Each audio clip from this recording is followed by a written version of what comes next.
Dzina la Atate ndi la Mwana ndi la Mzimu Woyera. Amen.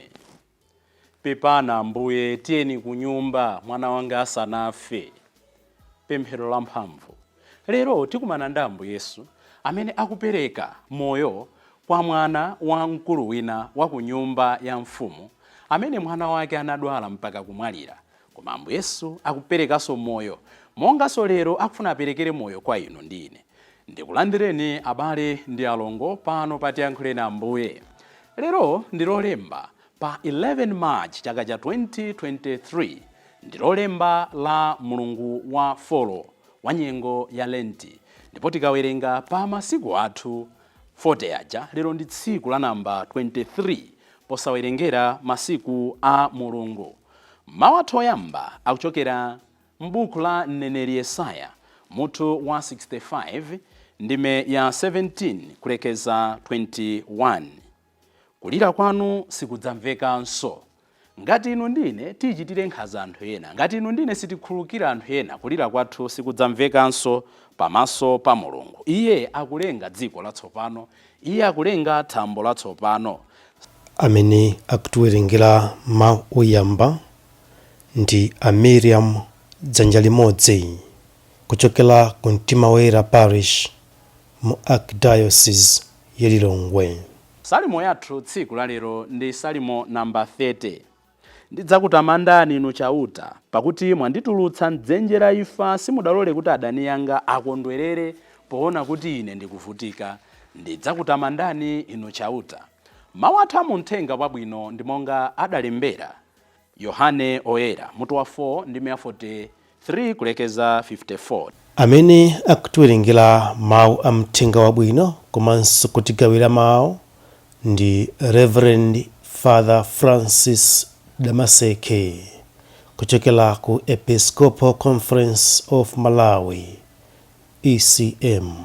Tiyeniso abale ndi alongo tisinkhesinkhe limodzi. Mawu oyamba. Mawu a buku la mneneri Yesaya. Chauta kunena kuti ndikulenga thambo la mwamba latsopano ndi dziko lapansi latsopano. Zakale sadzazikumbukiranso, zidzayiwalika kotheratu. Koma inu mukhale wosangalala ndokondwa mpaka muyaya, chifukwa cha zimene ndidzalenga. Ndidzalengadi Yerusalemu watsopano, wodzaza ndi chimwemwe, ndipo anthu ake adzakhala okondwa. Mwini wake ine ndidzakhala okondwa kwambiri chifukwa cha Yerusalemu, ndipo ndidzasangalala chifukwa cha anthu ake. Kumeneko sikudzamvekanso kulira kapena kudandaula.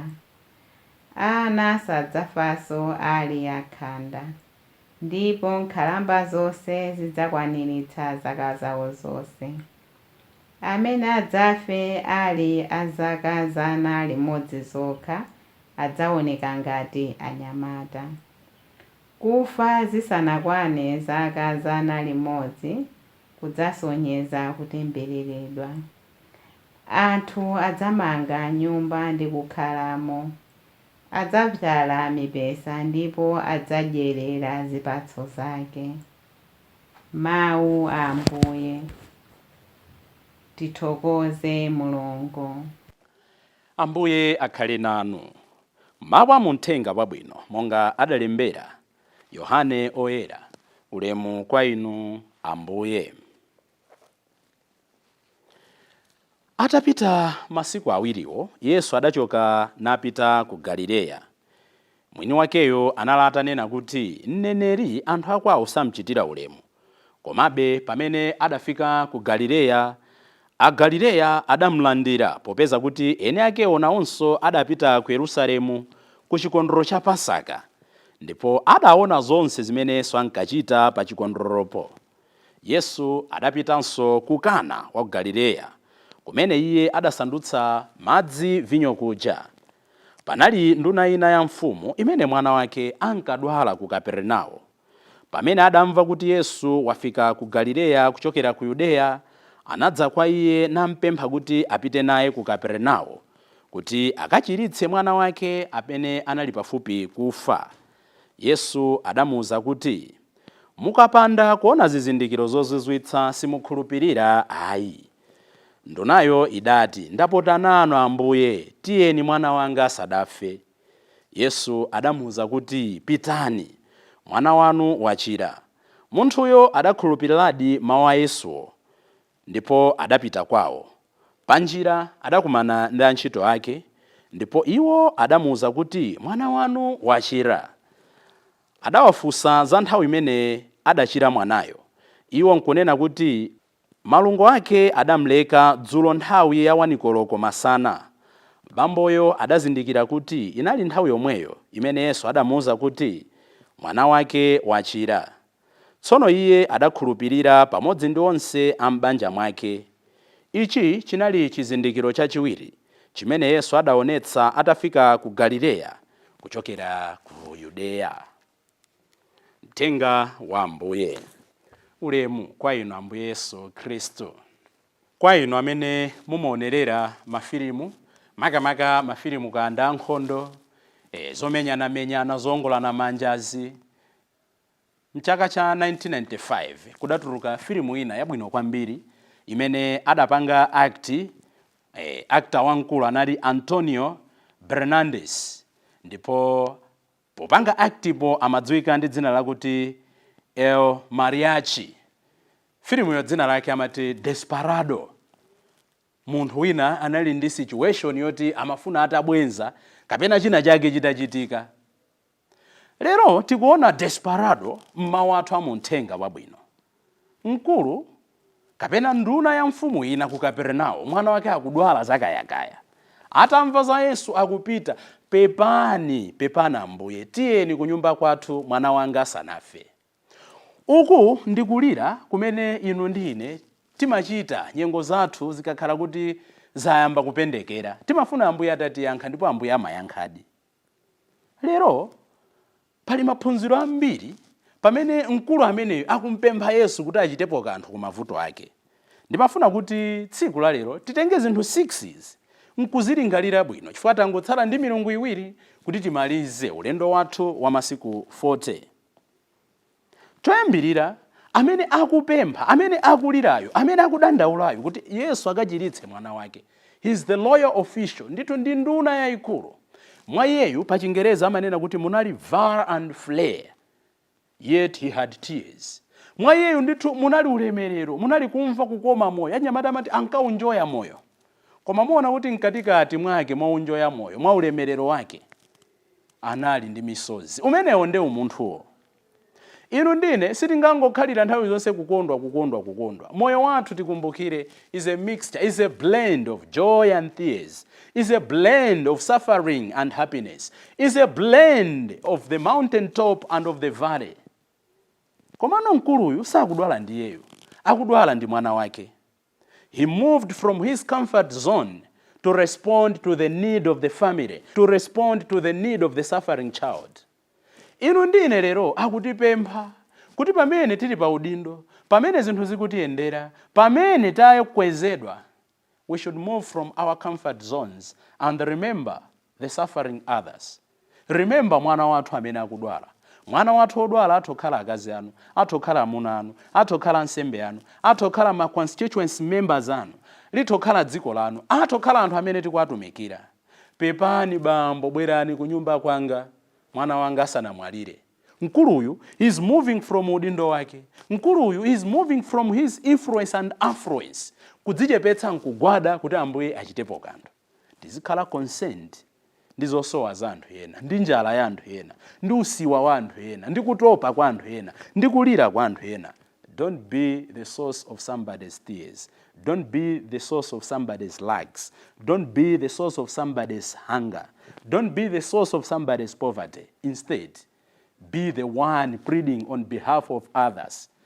Ambuye, bwerani ku nyumba kwathu, mwana wanga akuvutika, anthu athu akuvutika. Tikhale nawo mtima odzichepetsa kuchoka pa chinyezi chathu chifukwa cha iwo amene akuvutika. Chachiwiri, mkulu sakumpempha Yesu chifukwa cha kutchuka kwake, kuti akumkumbutsa Yesu kuti aitu ineyo ndine mkulu amene ndimayang'anira anthu, ndili ndi antchito ake. Tamva muthenga muja kuti pamene anali kubwerera kwawo adakumana ndi antchito ake ambirimbiri amene amampatsa ripoti, mwana wanu uja wachira. Ayi, sana apange appeal to his fame, to his strength, to his position. Akupanga appeal. He looked on his misery. He begged Jesus to have mercy on his suffering child. If there is one thing zimene tikuyenera tizipempha mnyengo ino ya Lent, ndiye chifundo pamaso pa Mulungu. Ndiliti limene mudapempha chifundo pamaso pa Mulungu? Ndichitireni chifundo. Achitireni chifundo atumiki athu. Achitireni chifundo atsogoleri athu. When was the last time that you begged for mercy? Koma tisayiwale kuti chifundo chimaperekedwa kochita chifundo. Ngodala ochitira anzawo chifundo, chifukwa nawonso adzalandira chifundo. Ngodala iwo amene amapereka chimwemwe kwa anthu ena, titha kutero, nawonso adzalandira chimwemwe. Ngodala amene amadzetsa mtendere, nawonso adzapeza mtendere. Ngodala iwo amene amafunira ena zabwino, nawonso adzalandira zabwino. Chachitatu chimene timafuna tiphunzire, tanena kuti lero kuli zinthu 6. Jesus responded kupempho la mkulu yuyu, but not in a way that this man wanted. Yesu adayankha pempho lake koma osati mmene munthu yamafunira. Munthu yamafuna kuti Yesu anyamuke aende naye apite ku nyumba kwawo akaone situation kunchiritsa mwana wake. Good and fine. Yesu akunchiritsa mwana wake koma osati monga mmene iye anapemphera. Yesu sananene kuti tiyeni ku nyumba, wangomuza kuti pitani mwana wanu wachira. Hoho. Yesu amayankha koma osati mmene ife timafunira. Mukumbukire nkhani ya Marita ndi Maria ija. Ambuye mukadakhalapo mlongo wathu sakadamwalira. Ndikuwuzani kuti mlongo wanu akhalanso ndi moyo. Adawayankha koma osati mmene amafunira. Pamene Yosefe ankapempha kuti amuombole ku nyengo zowawa zimene akudutsamo, akatere azibale ake amusasa, akatere amponya mchitsime, akatere amugulitsa, Ambuye adayankha, but not in a way Joseph expected. Jeremiah anasakidwa mwa njira zosiyana-siyana. Pena adanena ndithu Ambuye mwandipusitsa ndipo ine ndapusadi. God protected him not in a way Jeremiah expected. Apostoli aja pa nyanja adafuula, kodi Ambuye simukusamalako? Yesu sadayankhe mmene iwo amafunira, adangolamula nyanja, khalabata, tonthola. Ambuye amayankha, but not in a way mmene ife timayembekezera, kapena mmene ife tikuonera zinthu. Kwa mkuluja Ambuye wangonena kuti mwana wanu akhalanso moyo. Jesus simply said, your son will live. He's saying the same thing to you and I. Banja lanu likhalanso moyo. Usembe wanu ukhalanso moyo. Ntchito yanu ikhalanso moyo. Moyo wanu ukhalanso moyo. We should be futuristic. Tisamata iletu mtima ayi. Ambuye amayankha koma osati mmene inu ndine timafunira. Nkutheka Ambuye adayankha kale. Koma sitikutha kuona chifukwa tikuyembekeza Ambuye ayankhe mmene inu ndine tikufunira. Ambuye akunena kuti mwana wanu achira. Chinthu chachinayi chimene timafuna tisinkhesinkhe ntionena kuti mkulu ameneyo anali kumusakasaka Yesu. Sanatope. Atamva kuti Yesu wachoka ku Galileya wapita ku Kaperenawo, Yesu wafika ku Kana, paliponse pamene amamva kuti kuli Yesu, he went on searching for Jesus. Tikawerenga mawu a m'buku la mneneri Yesaya mutu wa 55 ndi 6 amati mfunefuneni chauta pamalo pamene angathe kupezeka. Mkulu amene sanangoyima amamusakasaka Yesu. Lero tikuti we should keep on searching for Christ. Adayimba nyimbo mbuyo mwachitheka, mufuneni Ambuye amachita kufunidwa. Mfunefuneni pamalo pamene angathe kupezeka. Amapezeka m'malo siyana-siyana, amapezeka kukwaya, amapezeka m'mautumiki osiyana-siyana. Mfunefuneni. Koma modziwikiratu, moonekeratu, Ambuye amapezeka m'mayesero. Muja tinaonera sabata yoyambirira ija. Ambuye amapezeka pa phiri. Ambuye amapezeka mwa osauka. Sabata yatha Ambuye anapezeka mutempire mmene anakwapula anthu. Mfunefuneni, Ambuye amapezeka. N'chifukwa chake mawu yamba lero akunena kuti iye akulenganso dziko latsopano. Iye akulenganso thambo latsopano. Tikakhazikika m'dziko lakale, tikakhazikika m'thambo lakale, sitimpeza Ambuye Yesu. Akupezeka m'malo amene iye akulenga mwatsopano. Funso likhalonena kuti ndili m'dziko liti, muli m'dziko liti, tili m'dziko liti. chauta akulenganso zinthu mwatsopano. Ndipo fundo namba 5 imene ndifuna tisinkhesinkhe tane kuti lero ndi fundo 6 ndekuti yatsala imodzi. Ambuye Yesu atamuuza mkuluja kuti pitani mwana wanu achira. Mkuluja sadawiringule, adanyamuka nkumapita. Inde mwina anakhumudwa posaona kuti zimene amafuna iye zichitike, koma zidachitika along the way pamene adalandira ma report. Ena tidanyanyala pamene Ambuye Yesu adatiuza kuti pitani. Nde tikukayika. Remember, the willingness of our Lord to help us must be complemented by our faith. Pamene Ambuye alokonzeka kutithandiza, pitani wathu chikhale chikhulupiriro chathu. So, what are we asking? Ife tikupempha chikhulupiriro, tikupempha kudzichepetsa, tikupempha kudekha, tikupempha kuti tizitha kuona zinthu ndi maso osiyana ndi mmene ife timazionera. Monga mkuluja, potsirizira, munthu uja adapempha Ambuye Yesu, panali kaingati conversation, kukambirana, mwana wanu, mwakuti, finally pamene amamuuza kuti pitani mwana wanu achira. Zimoneka ngati akuchedwa, Ambuye chonde mwana wanga asadafe. Ambuye sanayende nthawi yomweyo. The delay of Jesus is meant to help us, not just to accept any promise. Panakhala ngati pakuchedwa, mmene amayenda kuyamba kubwerera kwawo, zinali ngati zikuchedwa. Chifukwa chachani? Ambuye samafuna kuti akatipatsa chinthu nthawi yomweyo tingonena kuti zikomo ndalandira. Ayi. Amafuna apange test our perseverance. Amafuna apange test our sincerity. Masiku ano, zinthu zambiri zikuonongeka. Chifukwa ambiri timafuna zinthu za pompo. So much so that we are easily taken by promises. Ndikulonjezani chakuti nkukhulupirira. Ineyo ndikufuna banja limene muzikachitika A, B, C, D. Timangovomera. Mapeto ake timalira, mapeto ake timapsa mtima, mapeto ake timaona kuti tidanamizidwa. Ngati dziko tidanamizidwa, ngati dziko tikunamizidwa, because we easily believe in any other promise given to us.